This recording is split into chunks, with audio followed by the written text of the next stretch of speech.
আমি এরকম দেখেছি যে একটা সন্তান মায়ের পেট থেকে ভূমিষ্ঠ হয়েছে, কিন্তু ওই সন্তানের মাথা দুইটা। কয়টা আছে না নাই? তো এগুলো দেখলে আমরা কি বলি? কিয়ামতের আলামত। কিন্তু বিশ্বনবী কিয়ামতের আলামতের ব্যাপারে কি বললেন, আমাদের কি শোনালেন, জানতে মনে চায়? কথা বলেন, শুনতে মনে চায়? আসেন আজকের এই চমৎকার রজনীতে কিয়ামতের আলামতের ব্যাপারে, আলামাতুল কিয়ামা, আশরাতুস সাআ, আস-সুগরা ওয়াল কুবরা, এগুলো আমরা জানার চেষ্টা করি। আপনি বিশ্বনবীর মুখনিসৃত এই বাণীগুলো যদি শোনেন, যে কিয়ামতের আলামতের ব্যাপারে বিশ্বনবী কি বলেছে, শুনলে আপনার গা শিহরিয়ে উঠবে। আপনার মনে হবে বিশ্বনবী যেন এই একবিংশ শতাব্দীর দিকে তাকিয়ে তাকিয়ে বলে গিয়েছিলেন। মনে হবে যেন বিশ্বনবী বাংলাদেশের এই পরিবেশটা দেখে দেখে বলেছেন। প্রায় প্রতিটাই আমাদের সমাজের সাথে, আমাদের দেশের সাথে, আমাদের পরিবেশের সাথে খাপ খেয়ে যায়। কিয়ামতের আলামতগুলো দুই ভাগে বিভক্ত। একটু আওয়াজ করে উত্তর দিতে হবে, কয় ভাগ? একটা ছোট আলামত আর একটা বড় আলামত। চিল্লায় বলেন একটা, আরেকটা, আবার বলেন একটা, আরেকটা। বড় আলামত মোট 10টা। কয়টা? আল্লাহর মেহেরবানি 10টার একটাও প্রকাশ পায় নাই, একটাও প্রকাশ পায় নাই। কিন্তু কিয়ামতের ছোট আলামত গুলো অনেক, অনেকগুলো আলামত, 30, 40, 35 এরকম হয়ে যাবে। এই ছোট আলামত গুলোর বেশিরভাগই আমাদের সমাজে প্রকাশিত হতে শুরু করেছে। যেগুলো হয় নাই এগুলো হওয়ার পথে, বেশিরভাগ সমাজে প্রকাশ পেয়ে গিয়েছে। আশরাতুস সাআ, আস-সুগরা ওয়াল কুবরা। আমরা আজকে কিয়ামতের ছোট আলামত, the minor signs of the day of judgement, কিয়ামত আসার আগ দিয়ে কি কি ছোট আলামত আমাদের সমাজে দেখা যাবে, এগুলো নিয়ে আমরা কিছু কথা শুনবো। আওয়াজ করে পড়েন ইনশাআল্লাহ। উদ্দেশ্য হচ্ছে এগুলো জেনে আমরা সচেতন হব। কি হব? আমরা আখিরাতের ব্যাপারে সচেতন হব এবং নিজেদেরকে গড়ব এবং আমলের পরিমাণ এমন ভাবে বাড়াবো যাতে আমাদের আখিরাতটা সুন্দর হয়। ঠিক কিনা? আমাদের অনেকেরই এই ইখলাস জিনিসটার খুব অভাব। এটা নাই, এটা নাই, এটার ঘাটতি। আমরা আল্লাহর কাছে কামনা করি, আল্লাহ তুমি আমাদের হৃদয় ইখলাস দিয়ে পরিপূর্ণ করো। আল্লাহুম্মা রযুকনা ইখলাস, আল্লাহ তুমি আমাদেরকে ইখলাসকে রিজিক হিসেবে দাও। এই ইখলাসের নামে কোরআনে একটা সূরাও আছে না নাই? সূরার নাম কি? কুল হুয়াল্লাহু আল্লাহুস লাম ইয়ালিদ ওয়া লাম ইয়াকুল লাহু। এখানে আল্লাহ তাওহীদের কথা বলেছেন, ইখলাসের কথা বলেছেন। এজন্য আমরা যেন ইখলাসের সাথে শুনি, ইখলাসের সাথে আমল করি। আল্লাহ তুমি তৌফিক দাও। বিশ্বনবী কিয়ামতের ছোট আলামতের ব্যাপারে যা যা বললেন, সেগুলো যদি আমরা ধারাবাহিকভাবে শুনতে চাই, তাহলে প্রথমেই যে আলামতটার কথা বলতে হবে সেটা হচ্ছে বিআসাতু রাসূলিল্লাহি সাল্লাল্লাহু আলাইহি ওয়াসাল্লাম। বিশ্বনবীর এই পৃথিবীতে, এই ধরাতে আগমনটাই হচ্ছে কিয়ামতের সর্বপ্রথম আলামত। সুবহানাল্লাহ কইতে পারলেন না? বিশ্বনবীর আগমন পৃথিবীতে হয়েছে কি হয় নাই? কথা বলেন। বিশ্বনবী যে আসছেন আবার চলে গেছেন, বিশ্বনবীর আগমনটা হয়ে গিয়েছে পৃথিবীতে কয় বছর চলে গেল? হ্যাঁ, প্রায় 1400-1500 বছর চলে গেল, এখনো কিয়ামত হয় নাই। সুবহানাল্লাহ পড়েন। বিশ্বনবী বলতেন বুইস্তু আনা ওয়াস সাআতু কাহাতাইন, আমি এবং কিয়ামত এইভাবে পিঠাপিঠি হয়ে নাজিল হয়েছি। এই আঙ্গুল থেকে এই আঙ্গুলের মাঝখানে যেমনি তেমন কোনো ব্যবধান নাই, আমি বিশ্বনবী আর কিয়ামতের মাঝখানেও তেমন কোনো ব্যবধান নাই। বিশ্বনবী সাহাবাদেরকে বুঝাতে যে প্রায় এরকম আঙ্গুল ব্যবহার করতেন, আঙ্গুল ব্যবহার করতেন, ইশারা দিতেন, আঁকাঝোঁকা করতেন। এখন আধুনিক শিক্ষা পদ্ধতিতে এগুলো ব্যবহার হতে শুরু হয়েছে। এগুলো সব বিশ্বনবীর মেথোডোলজি। সুবহানাল্লাহ পড়বেন না? বিশ্বনবী আবার আরেক জায়গায় বলেছিলেন আনা ওয়া কাফিলুল ইয়াতীমি কাহাতাইন, আমার আঙ্গুলের দিকে দেখতেছেন? হ্যাঁ, আনা ওয়া কাফিলুল ইয়াতীমি কাহাতাইন, আমি আর ইয়াতীমের রক্ষণাবেক্ষণকারী জান্নাতে এরকম কাছাকাছি থাকবো। এই দুই আঙ্গুল যেমনি কাছাকাছি, আমি আর এতিমের রক্ষণাবেক্ষণকারী এরকম জান্নাতে থাকবো কাছাকাছি। আমরা এখন রক্ষণাবেক্ষণ করব কি? এতিমের সম্পদ লুণ্ঠনের ক্ষেত্রে আমরা 1 নাম্বার। চিল্লা এখন ঠিক কিনা? এতিমের মাথায় হাত বুলিয়ে দিলে আল্লাহ খুশি হয়ে যায়। এতিমদেরকে ভালোবাসলে আল্লাহ তারে ভালোবাসে। এতিমের জন্য দান সদকা করলে তার মর্যাদা বাড়ায় দেয় কে? আমাদের এলাকাগুলোতে এতিমখানা নাই? আমাদের সমাজে এতিম আছে না নাই? তার বাবা নাই, তার মা নাই, এতিম। আপনি তার ঘরে খাবার পৌঁছে দেন, আপনার আব্বার কবরটারে জান্নাতে টুকরা বানায় দিবে কে? ইয়াতিম মিসকিনদেরকে সহায়তা করবেন, দান সদকা ওইখানে করবেন। ওইদিকে টাকা না দিয়ে মাজারে যে টাকা দেয়, এরকম লোক আছে না নাই? মাজারে টাকা দেওয়া যাবে অপ্রয়োজনে? মাজারে কেন টাকা দিবেন? ওখানে একজন লোক শুয়ে আছে, পড়ে আছে, উনার টাকা লাগবে? টাকা লাগবে আমগো জীবিত যারা আছে আমাদের, কথা কন, গরিব দুস্থ সুবিধা বঞ্চিত মানুষ যারা আছে তাদের টাকা লাগবে। এজন্য মাজারে যে মানত করা যাবে, মানত করতে হবে একজনের নামে, চিৎকার করে বলেন তিনি কে? অনেকে দেখবেন মাজারে যে মোমবাতি দিয়ে আসে, আগরবাতি দিয়ে আসে, হ্যাঁ, কাপড় দিয়ে আসে, ছাগল দিয়ে আসে, মুরগি দিয়ে আসে, গরু দিয়ে আসে, আছে না নাই? আলহামদুলিল্লাহ নারায়ণগঞ্জে এগুলা নাই। হ্যাঁ হ্যাঁ আছে। আল্লাহ তুমি বুঝার তৌফিক দাও। দেখবেন মাজারে আবার মশারিও দিয়ে রাখে, আছে না নাই? যিনি শুয়ে আছে ওনার কি মশায় কামড়ায়? তো উনি যদি মশার কামড় থেকে নিজের বাঁচাইতে না পারে, উনি আঙ্গুরে বাঁচাবে কি? কথা বলেন। আবার দেখবেন অনেক ড্রাইভার অনেক মাজারের পাশ দিয়ে যখন যায় সে গাড়ি স্লো করে ফেলে। ড্রাইভারকে জিজ্ঞেস করেন যে তুমি স্লো করলা কেন, সে বলে এখানে বাবার মাজার, বাবা অনেক গরম, গাড়ি উল্টায় দিবার পারে। কি করতে পারে? আচ্ছা, গাড়ি উল্টালে কি হয়? দুর্ঘটনা হয়, মানুষ মারা যায়। যারা মানুষ মারে এরা কি বাবা নাকি ডাকাত? তো এ কেমন আল্লাহর ওলি, সে মানুষ মেরে ফেলে। আপনি একটু আকল খাটালে আপনি বুঝতে পারবেন যে এগুলোর সাথে ইসলামের কোনো সম্পর্ক নাই। ইসলাম শিখায় চাইতে হবে একজনের কাছে, ইদা সাআলতা ফাসআলিল্লাহ, ফরিয়াদ করবা তো কার কাছে করব? চাইতে হবে কার কাছে? ছেলে চান কে দিবে? মেয়ে চান কে দিবে? ছেলে মেয়ে দুইটা চান কে দিবে? ব্যবসায় সফল হতে চান কে দিবে?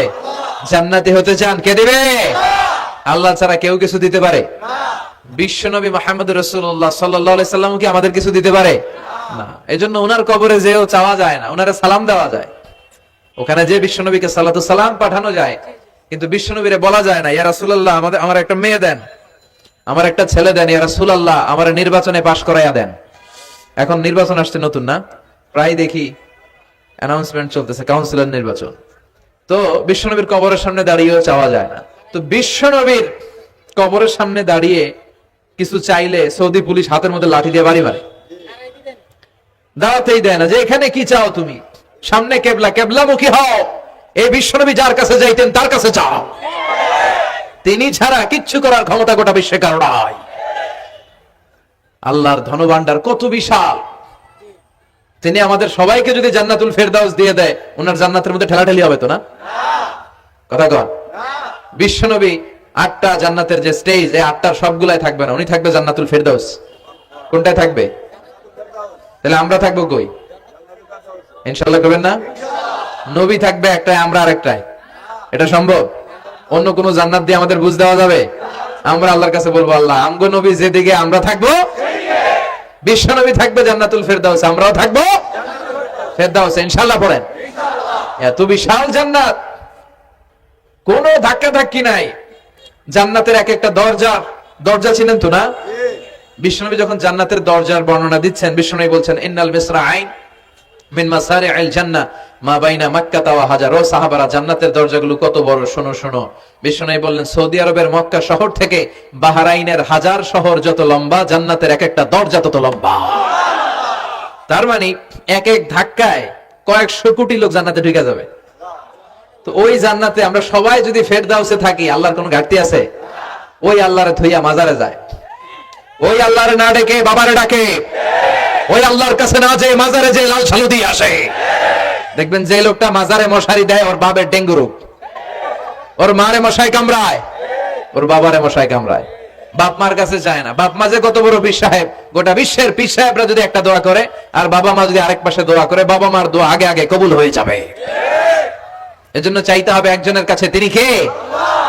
বিশ্বনবী যখন বুঝাতেন, মাঝে মাঝে হাতের ইশারায় বুঝাতেন। সুবহানাল্লাহ পড়েন। বিশ্বনবী যখন বুঝাতেন, মাঝে মাঝে প্রশ্ন করে বুঝাতেন, মাঝে মাঝে প্রশ্ন করে বুঝাতেন। He used to throw question to the audience. শ্রোতাদেরকে প্রশ্ন ছুড়ে দিতেন। প্রশ্ন ছুড়ে দিলে কি লাভ জানেন? শ্রোতারা ভাবতে শুরু করে উত্তরটা কি, কি এই প্রশ্নের উত্তর। যখন উত্তরটা করতে পারে না, তখন বিশ্বনবী উত্তর বলে দিতেন।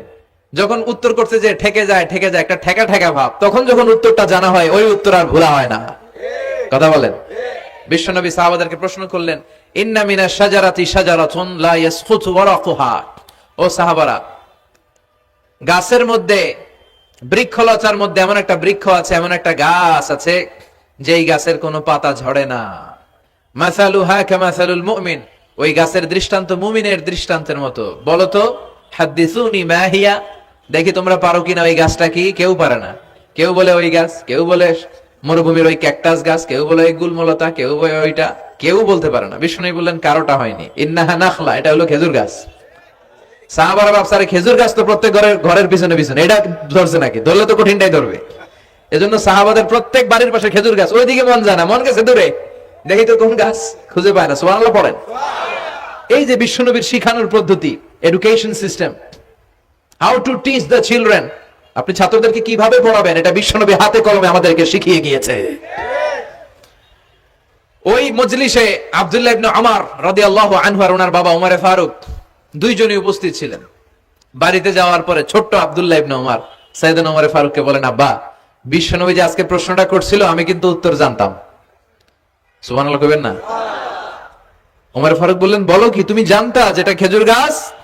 আব্দুল্লাহ ইবনে ওমর বলে, না আমি আবি, হ্যাঁ আমি জানতাম। তো বললা না কেন? তুমি যদি আজকে উত্তর দিতে পারতা তাহলে আরবরা লাল কপালের উট পেলে অনেক খুশি হয়ে যায়। তিনি বললেন, লাল চাঁদওয়ালা উট পেলে মানুষ যেরকম খুশি হয়, আজকে তো আমি অত খুশি হইতাম, বিশ্বনবীর সামনে আমার বুকটা এত বড় হয়ে যেত যে আমার ছেলে উত্তর করতে পেরেছে। আব্দুল্লাহ ইবনে ওমর বললেন, আপনি আমার আব্বা, আশেপাশে চাচারা কেউ পারে না, আমি কেমনে কই? সুবহানাল্লাহ কইবেন না? দেখেন বিশ্বনবীর শিখানোর কত চমৎকার পদ্ধতি। তো সে পদ্ধতির অংশ হিসেবে বিশ্বনবী এরকম আঙ্গুল দিয়ে ইঙ্গিত করতেন আর বলতেন, আনা ওয়া কাফিলুল ইয়াতীমি কাহাতাইন, আমি এবং ইয়াতীমের যত্ন যারা করে তারা জান্নাতে একসাথে এইভাবে থাকবো। আবার কিয়ামতের বর্ণনা দিতে যে বিশ্বনবী বললেন, আনা ওয়া সাআতু কাহাতাইন, আমি আর কিয়ামত এরকম পিঠাপিঠি, আমার আর এই দুইটা আঙ্গুলের মাঝখানে যেমনি তেমন ব্যবধান নাই, আমি আর কিয়ামতের মাঝখানেও তেমন ব্যবধান নাই। চিল্লায় পড়েন আল্লাহু আকবার। তাহলে বিশ্বনবীর ঘোষণা অনুযায়ী কিয়ামতের প্রথম আলামত হচ্ছে বিশ্বনবীর স্বয়ং আগমন। এটা হয়েছে কি হয় নাই?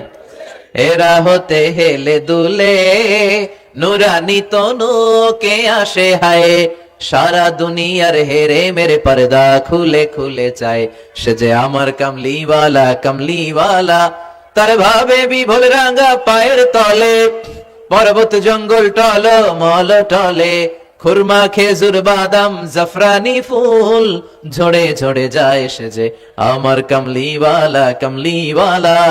সুবহানাল্লাহ পড়েন। এই কামলিওয়ালা নবীর আগমনটাই কিয়ামতের প্রথম আলামত। তাহলে প্রথম আলামত আমরা পাইছি কি পাই নাই? পেয়ে গেলাম।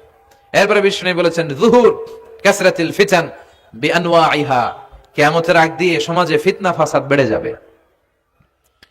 পারিবারিক ফিতনা আমাদের আছে না নাই? সামাজিক ফিতনা, একটু আওয়াজ করে উত্তর দিবেন। রাষ্ট্রীয় ফিতনা, নারী ঘটিত ফিতনা, খালি ফিতনা আর ফিতনা। আপনি যেদিকে তাকাবেন ওইদিকেই ফিতনা। আপনি চাইলেও আপনার ঈমান বাঁচাতে পারছেন না। আমরা চাই আমার চোখটা হেফাজত করব, পারছি না। ইউটিউবে ঢুকলাম, জাকির নায়েকের লেকচার শুনবো, ইউটিউবে ঢুকলাম, শায়েখ সুদাইসের তেলাওয়াত শুনবো, ওদিকে তেলাওয়াতও বাজে আর নিচে সাজেস্টেড ল্যাংটা ভিডিও আছে না নাই? কই যাব আমরা?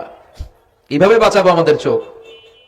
বায়ে অশ্লীলতা দেখে ডানে তাকায়, দেখি ওদিকে অশ্লীলতা, আবার বায়ে তাকায়, ওখানে অশ্লীলতা, সামনে তাকাই অশ্লীলতা, আবার পেছনে তাকাই অশ্লীলতা, নিচে তাকাই অশ্লীলতা, উপরে তাকাই ওদিকে অশ্লীলতা।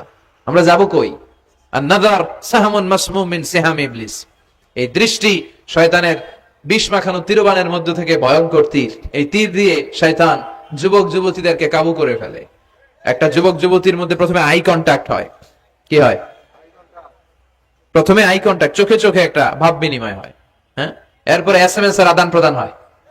কথা বলেন। এরপরে ডেটিং হয়। ডেটিং কি হয়? এরপর হয় গার্লফ্রেন্ড বয়ফ্রেন্ড। আছে না নাই? এগুলো বই ঘরে নাই? বই ঘরের ছেলেপেলেরা আল্লাহওয়ালা। হ্যাঁ, কি ভয়ঙ্কর অবস্থা। আমরা ছোটবেলায় এই সমস্ত গার্লফ্রেন্ড বয়ফ্রেন্ড কি বুঝতামই না।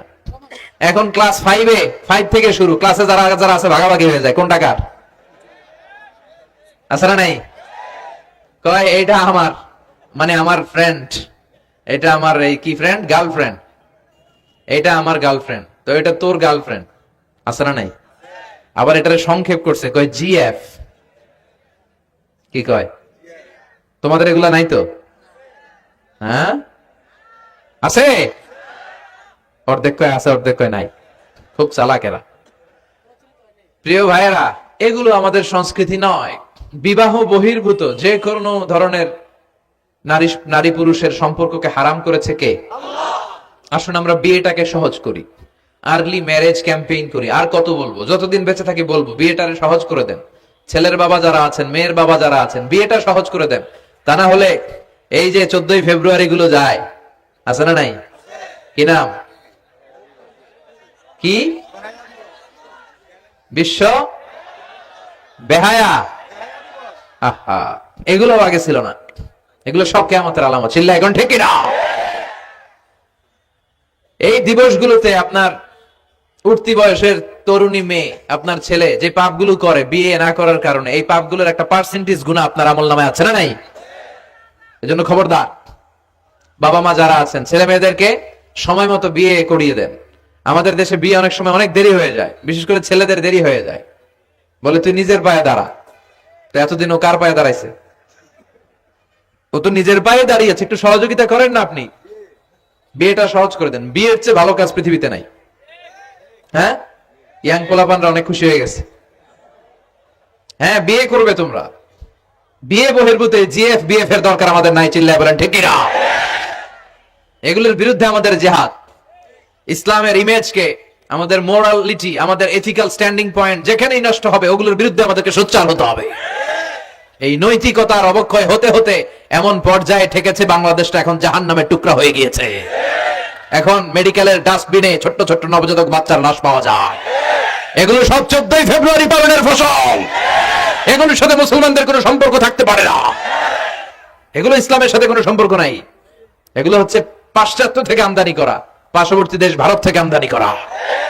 আমাদেরকে যে ইসলামের সুশীতল বাণী বিশ্বনবী শিখিয়েছেন, আমাদের জানিয়েছেন, দ্যাটস এনাফ ফর আস, এটাই আমাদের জন্য যথেষ্ট। এজন্য এই যুগটা হচ্ছে, বিশ্বনবী বললেন, ফিতনার যুগ। আখিরি জামানায় জ্বলন্ত আগুনের কয়লা নিয়ে হাতে রাখাটা সহজ হয়ে যাবে, কিন্তু ঈমান নিয়ে টিকে থাকা কঠিন হয়ে যাবে।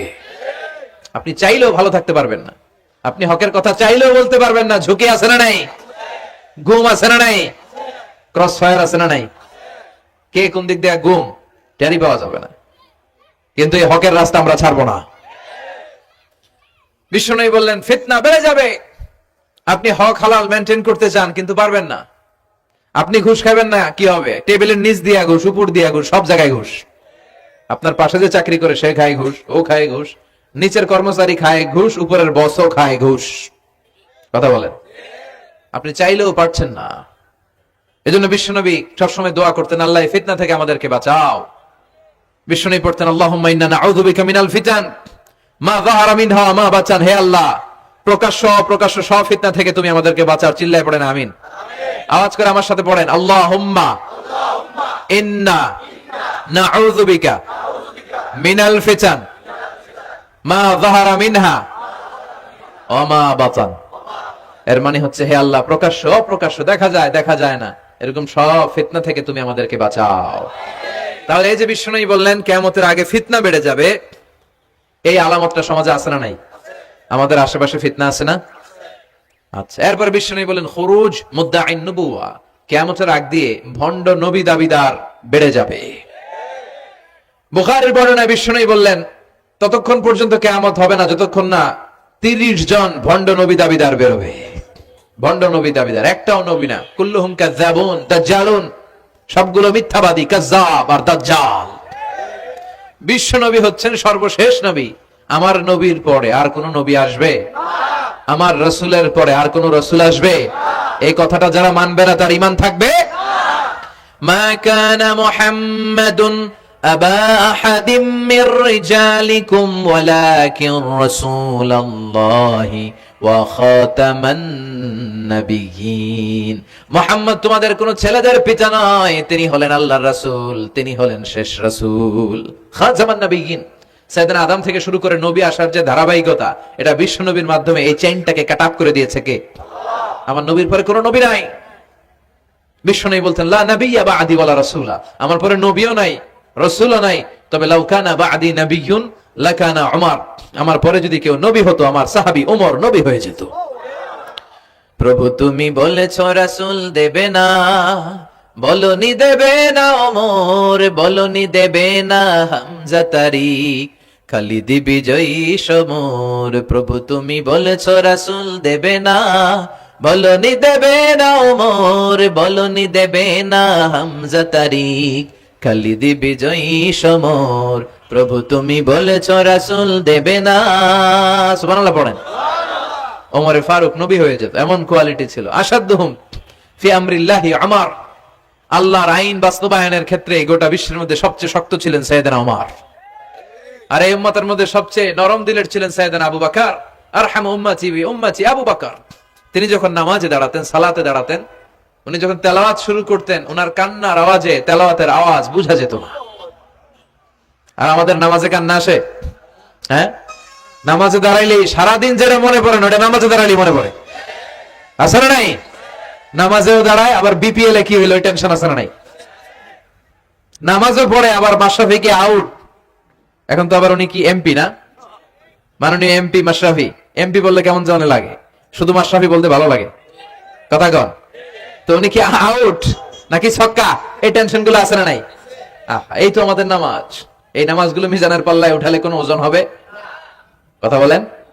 বিশ্বনবী যখন সালাত পড়তেন, বিশ্বনবীর পা গুলো ফুলে, হাত্তা তাতাওয়াররামু খাদামা, টিউমার যেমনি ফুলে থাকে, বিশ্বনবীর পা গুলো ফুলে যেত।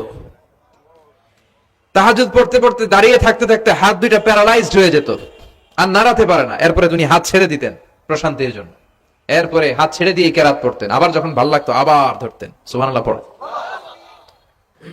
আলী কারামাল্লাহু ওয়াজহার পায়ের ভেতরে এক যুদ্ধে তীর ঢুকে গেল। এই তীর টেনে বের করা যায় না, তীর টান দিলে উনি চিৎকার মারে, জখম হয়েছে অনেক ভিতরে। বিশ্বনবী বললেন, আরিহনা বিসসালাহ ইয়া বিলাল, আকিমিস সালাহ, বেলাল আজান দাও, নামাজ শুরু করি। নামাজ শুরুর আগে আরেক সাহাবীরে বললেন, আলী যখন জামাতের কাতারে দাঁড়াবে, তুমি নামাজে না দাঁড়িয়ে আলীর পায়ের সামনে যে ওই পায়ের তীরটা টান দিয়ে বের করবা। সুবহানাল্লাহ পড়েন। একামত হলো, বিশ্বনবী সালাত শুরু করলেন। বিশ্বনবীর কথা অনুযায়ী ওই সাহাবী যে আলী কারামাল্লাহু ওয়াজহার পা থেকে টান দিয়ে তীরটা বের করে নিয়ে আসলেন, ফিনকি দিয়ে রক্ত বেরোলো, জায়গাটা রক্তে সয়লাভ, কিন্তু সাইয়েদনা আলী কারামাল্লাহু ওয়াজহা টেরই পায় নাই।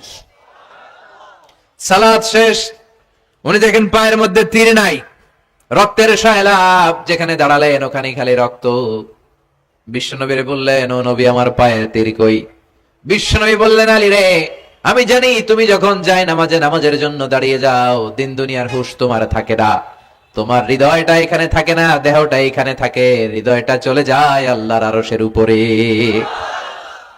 উনাদেরও নামাজ, আমাদেরও। সাহাবারা যখন মরুভূমিতে নামাজ পড়তেন, মরুভূমির পাখিগুলো এসে সাহাবাদের মাথার উপরে বসে যেত। পাখিগুলো মনে করতো এগুলো মরুভূমির খেজুর গাছটা হবে, কি হবে, কারণ নড়ে চড়ে না তো, আমাদের মতো তো এরকম দাড়ি চুলকা না, এরকম জামা ঠিক করে না, দাঁড়াইছে তো দাঁড়াইছেই। সুবহানাল্লাহ পড়েন। তো ইবাদতে এরকম আন্তরিকতা, একাগ্রতা দরকার আছে না নাই? বিশ্বনবীর পরে কোন নবী হবে না, কিন্তু বিশ্বনবী বললেন কিয়ামতের আগে এরকম অনেক ভণ্ড নবী দাবিদার বের হবে। বিশ্বনবীর সময়কালেই এক ভণ্ড নবী দাবিদার বের হয়েছিল, ওর নাম হচ্ছে মুসাইলামাতুল কাযযাব। এসে বলে, মুহাম্মদ আন-নবুওয়া নিসফুন লাকা ওয়া নিসফুন লি, তুমি একা নবী নও, নবুয়ত অর্ধেক তোমার অর্ধেক আমার, আমারটা আমারে বুঝায় দাও। বিষ্ণু বললেন, তোরে বুঝাই দেবো, আনতা লাস্তা মুসাইলামা ফাকাত, আনতা মুসাইলামাতুল কাযযাব, আজ থেকে তুই শুধু মুসাইলামা না, তুই ভণ্ড মুসাইলামা, তুই মিথ্যাবাদী মুসাইলামা। বিশ্বনবীর পরে এরকম আলজেরিয়াতে অনেক ভণ্ড নবী দাবিদার বের হয়েছে। এই যে ভারতবর্ষের ইন্ডিয়া পাকিস্তান, এখানে পাঞ্জাব একটা এলাকা আছে, নাম শুনছেন? গোলাম মির্জা গোলাম আহমদ কাদিয়ানি, এই বেয়াদবটাও নবুয়ত দাবি করেছে। নাউজুবিল্লাহ পড়তে পারলেন না? সে প্রথমে দাবি করছে আমি শেষ নবী, এরপরে সে দাবি করছে আমি ইমাম মাহাদি, এরপর সে দাবি করছে আমি ঈসা আল মাসিহ। এই ভণ্ডটার অনুসারী বাংলার জমিনে আছে না নাই? এদেরকে রাষ্ট্রীয়ভাবে কাফের হিসেবে আখ্যা দেওয়ার দরকার আছে না নাই? এত আন্দোলন হয়, এত কথা হয়, কিন্তু সরকারের টনক নড়ে না। এদেরকে রাষ্ট্রীয়ভাবে কাফের হিসেবে ঘোষণা দিতে হবে, সার্কুলার জারি করে, চিল্লায় বলেন ঠিক কিনা? আল্লাহ বুঝার তৌফিক দান করো।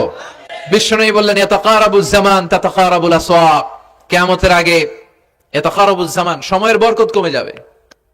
এক বছর মনে হবে এক মাস, এক মাস মনে হবে এক সপ্তাহ, এক সপ্তাহকে মনে হবে একদিন। এই যে 4 বছর ধরে এখানে তাফসীর হয়, তাই না? কথা কন। গত বছর আসছিলেন কারা কারা? হাত তোলেন। আসছে তো কম না, ভালোই আসছিল, হাত নামান। এই যে গত বছর ওয়াজ শুনে গেলেন, এই বছর আবার আসলেন, আপনাদের কি মনে হয় যে 1 বছর চলে গেছে? মনে হয় যে অল্প কয়েক মাসের ব্যবধানে এই বছরটা ঘুরে যেন আবার চলে আসলো, এরকম মনে হয় না? বরকত উঠে নিচ্ছে কে? কথা বলেন। এরপর খাবারের স্বাদ উঠে নিচ্ছে কে? আগে খাবারের যে স্বাদ ছিল এখন এটা আছে? আগে ইলিশ মাছ রান্না করলে যে ঘ্রাণ হতো, এখন এই ঘ্রাণ পাওয়া যায়? আগে শোল মাছের ঝোল রান্না করলে যে স্বাদ হতো, আগে চিংড়ি মাছ রান্না করলে যে স্বাদ লাগতো, এখন এই স্বাদ পাওয়া যায়? সব তুলে নিল কে? দেখেন বিশ্বনবী যা যা বললেন তার প্রমাণ সমাজে আছে না নাই? শুনতেছেন না কষ্ট হচ্ছে? আরো দু একটা আলামত শুনবেন, শেষ করে দেই। শুনবেন আর কয়েক মিনিট। বিশ্বনবী বললেন তাসলিমুল খাসা, কিয়ামতের আগে লোকজন শুধু পরিচিতদেরকে সালাম দিবে, অপরিচিতদেরকে সালাম দিতে চাইবে না। এরকম আছে না নাই? এই মুরব্বী চাচারে চিনি, চাচা আসসালামু আলাইকুম, চিনি আসসালামু আলাইকুম, ওদিকে চিনি আসসালামু আলাইকুম, কিন্তু অন্য একটা এলাকায় গেছি, ওখানে কাউরে চিনি না, সালামও দেয় না। বাসে উঠছেন, কাউরে চিনেন না, সালাম দেন না, এরকম আছে না নাই? তো সালাম কি যাদেরকে চিনেন এদের জন্য? কথা কন। আলা মান আরাফতা ওমান লাম তারিফ, যাকে চিনো সালাম দাও, যাকে চিনো না তাকেও দাও। আল বাদিউ বিস সালাম, বিশ্বনবী বলেন আগে আগে দাও। আল বাদিউ বিস সালাম বারিউম মিনাল কিবর, আগে আগে যে সালাম দেয় তার হৃদয় থেকে অহংকার মুক্ত করে দেয় কে? আল্লাহ। অহংকার মুক্ত হওয়ার দরকার আছে না নাই? যার হৃদয়ে যাররা পরিমাণ অহংকার থাকবে সে জান্নাতে প্রবেশ করতে পারবে? কথা বলেন। এজন্য আমরা আগে আগে সালাম দেব। ভুইগরের ভাইয়েরা ছোটরা বড়দেরকে দিব, বড়রা ছোটদেরকে দিব, হাজবেন্ড ওয়াইফকে দিব, ওয়াইফ হাজবেন্ডকে দিব। রাজি আছেন তো? আজকে যারা স্বামী যারা আসছেন বাড়িতে যেই ভাবির আগে সালাম দিবেন। রাজি আছেন? কথা কয় না, আওয়াজ ছোট হয়ে গেছে। পারা যাবে? আপনি আগে সালাম দিবেন, এটা দেখে আপনার স্ত্রী লজ্জা পেয়ে আপনার আগে দিবে, এগুলো দেখে বাচ্চারা সালাম শিখে ফেলবে। সুবহানাল্লাহ কইবেন না? আমরা কি চাই না আমাদের ফ্যামিলিগুলো এরকম সুন্দর হোক? আমরা কি চাই না আমাদের ফ্যামিলিগুলো জান্নাতি হোক? এরপরে বিশ্বনবী বললেন খুতাবুকুম তাবিলা সালাওয়াতুকুম কাসীরা, কিয়ামতের আগে খুতবাগুলো লম্বা হবে আর সালাতগুলো খাটো হয়ে যাবে। এই যে বক্তব্য লম্বা, নামাজ হয়ে যায় খাটো, আছে না নাই? হুজুর ওয়াজ করেন, ওয়াজ টেস্ট লাগে, নামাজ টেস্ট লাগে না, আছে না নাই? এশার নামাজে পড়ে না, ফজর নামাজে পড়ে না, রাত 2টা পর্যন্ত ওয়াজ শুনে, আছে না নাই? এরকম করা যাবে না। নামাজ কামাই করা যাবে না। সবার আগে হবে নামাজের হিসাব। নামাজের হিসাব ঠিক তো আপনার পুরো আমল নামা ঠিক। নামাজে ভেজাল তো সব জায়গায় ভেজাল। প্রথম হিসেব নেওয়া হবে সালাতের, খবরদার। এরপরে বিশ্বনবী বললেন লা ইউকসামুল মিরাস আলা ওয়াজহিন সাহিহ। বিশ্বনবীর হাদিস থেকে এরকম বর্ণনা পাওয়া যায়, এর মাফহুম হচ্ছে লা ইউকসামুল মিরাস আলা ওয়াজহিন সাহিহ, সহিহ পদ্ধতিতে মিরাজ বণ্টিত হবে না। লিযযাকারি মিসলু হাযযিল উনসায়াইন, সব বাবাদেরকে আল্লাহ বললেন উত্তরাধিকারের বন্টন নীতি তুমি মেনে ছেলে মেয়েদের মধ্যে বন্টন করে দিবা। ছেলের দিবা যদ্দুর, মেয়ের দিবা অর্ধেক। কার আইন? কথা বলেন, আইনটা কার? ছেলেরে যদি 2 লাখ দেন, মেয়েরে চিল্লায় বলেন, ছেলে 2 লাখ পেলে মেয়ে কয় লাখ? ছেলে 4টা বাড়ি পেলে মেয়ে কয়টা বাড়ি? অনেক বাবা আছে মেয়েরা কয় মা তোর বাইরে সব দিয়ে দিলাম, তোর লেগে দোয়া করে দিলাম। হাত তুলছে এমনি। মেয়ের লেগে কি করে দেয়? আর বাইরে সব দিয়ে দেয়। এগুলো ডাকাত। এগুলো কি ভুই ঘরে মাশাআল্লাহ এরকম ডাকাত টাকাত নাই। দোয়া তো আপনি সবাইরই করবে। ছেলে যেটা প্রাপ্য দিয়ে দেন, মেয়ে যেটা প্রাপ্য দিয়ে দেন, তারপরে হাত তুলে দোয়াও করে দেন। কথা বলেন।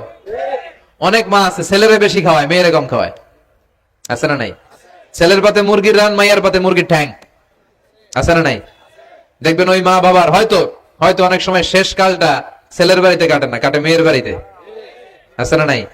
কারণ প্রকৃতির একটা মায়ের আছে না নাই? শেষ মাইরটা আল্লাহ দিবে। শেষ মাইরটা কার? আল্লাহ ছাড় দেয়, ছেড়ে দেয় না। আল্লাহ কি দেয়? কি দেয় না? আল্লাহর সব মনে থাকে। আল্লাহ শেষ খেলাটা খেলে দিবে। চিল্লায় বলেন ঠিক কিনা? বাবা মা যারা আছেন সাবধান, উল্টাপাল্টা করেন না। এগুলো নিয়ে কত বিচার যে আমাদের কাছে আসে, কত মাসালা যে আসে। কেন করেন এগুলো? সমানভাবে আপনি ইনসাফ করেন, কিয়ামতের দিন আপনার বিচার করার সময় আল্লাহ আপনার উপর ইনসাফ করবে। আপনি ঠকাবেন, আল্লাহ আপনার 14 গোষ্ঠী উদ্ধার করে ছাড়বে। তিনি ভুলে যান না, তিনি ছাড় দেন, ছেড়ে দেন না। এজন্য মিরাসের যে বন্টন পদ্ধতি, আমরা যেন ইসলামের দেয়া পদ্ধতি অনুসরণ করি। আল্লাহ তৌফিক দাও। কিয়ামতের আগে ভূমিকম্প বেড়ে যাবে, আছে না নাই? কিয়ামতের আগে আত্মহত্যা বেড়ে যাবে, আছে না নাই? কিয়ামতের আগে ঢোল বাদ্য নাচানাচি বেড়ে যাবে, আছে না নাই? বাংলা মায়ের একতারা সুর কতই ভালোবাসি, দোতারা সুর কতই ভালোবাসি, বাজারে ঢোল বাজারে বাসি। বিশ্বনবী বললেন বুইস্তু আন উকাসসিরাল মাযামির, আমি ঢোল, বাদ্য, তবলা, হারমোনিয়াম এগুলোরে ভেঙে মাটির সাথে গুড়িয়ে দেওয়ার জন্য এসেছি। আর ওই নবীর উম্মত কয় বাজারে ঢোল বাজারে বাঁশি। আছে না নাই? ঢোল বাদ্য বাজানো যাবে? এই হাই বিটের মিউজিক আপনি শুনলে আপনার অন্তরে নেফাকি তৈরি হবে। নামাজে মজা পায় না, হুজুর নামাজে মজা পায় না। তুমি আজীবন শোনো কুছ কুছ হোতা হ্যায়, তো তুমি নামাজে মজা পাইবা কেমনে? আজীবন শুনে কি কুছ কুছ হোতা হ্যায়। এখন নামাজে মজা পায় না, জিকির করে মজা পায় না, তেলাওয়াতে মজা পায় না, মজা নাই, মনোযোগ নাই। হৃদয়টাকে যে তুমি শয়তানের আখড়া বানিয়েছো, তুমি সালাতে প্রশান্তি পাবে কি করে? এজন্য এই মিউজিক্যাল ইনস্ট্রুমেন্ট থেকে দূরে থাকতে হবে। এগুলো অন্তরে নেফাকি তৈরি করে। আপনি দফ বাজাতে পারবেন? দফ, দফ চিনেন? ঢোলের দুই দিক আটকানো, দফের এক দিক আটকানো এক দিক খোলা, এটা বাজিয়ে আপনি নাশিদ পরিবেশন করতে পারবেন, সমস্যা নাই। বিশ্বনবী বিয়ের ক্ষেত্রে বলেছেন আলিনু আন নিকাহ বিদ্দুফুফ, এই দফ বাজিয়ে দফের ব্যান্ড পার্টি করে বিয়ের ঘোষণা দিয়ে দাও। ঈদের দিন বিশ্বনবী শোয়া, কিন্তু ছোট্ট মেয়েরা এসে দফ বাজিয়ে নাচ গান করতেছে, ছোট মেয়েরা। সাইয়েদনা আবু বকর দেখে রেগে গেলেন, আমিজবারু শাইতানি ফি বাইতি রাসূলিল্লাহ, আল্লাহর নবীর ঘরে শয়তানের বাদ্য। বিশ্বনবী বললেন দাহু ইয়া আবু বকর, আবু বকর রাখো, ইন্না লিকুল্লি কওমিন ঈদ, সব জাতিরই তো একটা ঈদের অনুষ্ঠান আছে, হাদা ঈদুনা, আজকের দিনটা আমাদের ঈদের দিন, বাচ্চাদেরকে একটু আনন্দ উৎসব করতে দাও। এই দফ বাজালে কোনো ক্ষতি নাই। বিশ্বনবী মক্কা থেকে যখন মদিনায় হিজরতে গেলেন, কোন পথ দিয়ে আমার নবী আসবে জানার জন্য মদিনার ছেলেমেয়েরা পাগল হয়ে গেল। ওই পথে দফ নিয়ে দাঁড়িয়ে রইল। বিশ্বনবী সাইয়েদনা আবু বকরকে নিয়ে আগমন করলেন। ওরা তালা আল বাদরু আলাইনা বলে বিশ্বনবীর ওয়েলকাম জানালো। সুবহানাল্লাহ পড়েন। তালা আল বাদরু আলাইনা মিন সানিয়াতিল ওয়াদা ওয়াজাবা শুকরু আলাইনা মা দাআ লিল্লাহি দা আইয়ুহাল মাবউসু ফিনা জিত মিন আমরিল মুতাব جئت شرفت المدينة مرحبا يا خير دا طلع البدر علينا من ثنيات الوداع وجب الشكر علينا ما دعا لله دا পড়েন আল্লাহু আকবার। আমরা যেন এই সুস্থ সংস্কৃতির প্রচার প্রসার করতে পারি। ইসলাম বিনোদনে নিষেধ করে নাই, কিন্তু বিনোদন শুড বি হালাল বিনোদন, ঠিক কিনা? আপনি অসুস্থ সংস্কৃতির চর্চা করলে ওটা আল্লাহ অ্যাকসেপ্ট করবে না। সংস্কৃতিটা হতে হবে সুস্থ সংস্কৃতি। আল্লাহ তুমি তৌফিক দাও। বিষ্ণু যা যা বললেন, ভুইঘরের ভাইয়েরা, তার প্রতিটি আমাদের আশেপাশে চোখের সামনে পেছনে আছে না নাই? এটা ফিতনার যুগ। কিসের যুগ? এই যুগে আমানতের খেয়ানত হবে, এই যুগে নারীরা বেপরদা হয়ে চলাফেরা করবে, এই যুগে নিজের ঈমান বাঁচানো কঠিন হয়ে যাবে। এই কঠিন বিপদের সময় আমাদেরকে বাঁচাতে পারে দুইটা জিনিস। কয়টা জিনিস? চিল্লায় বলেন কয়টা? দুইটা জিনিস শুধু আমাদেরকে বাঁচাতে পারে। এক হচ্ছে আল্লাহর কোরআন, দুই হচ্ছে বিশ্বনবীর সুন্নাহ, ঠিক কিনা? এই দুইটা জিনিসকে মারির দাঁত দিয়ে আঁকড়ে ধরে রাখতে হবে, তাহলে সে পথভ্রষ্ট হওয়ার কোনো সুযোগ। This Quran and Sunnah hour way to জান্নাহ, ঠিক কিনা?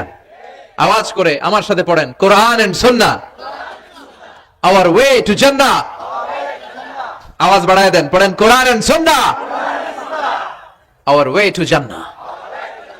এই কোরআন সুন্নাহ আপনাকে জান্নাতের ওয়েতে উঠায় দিবে, রাস্তায় উঠায় দিবে।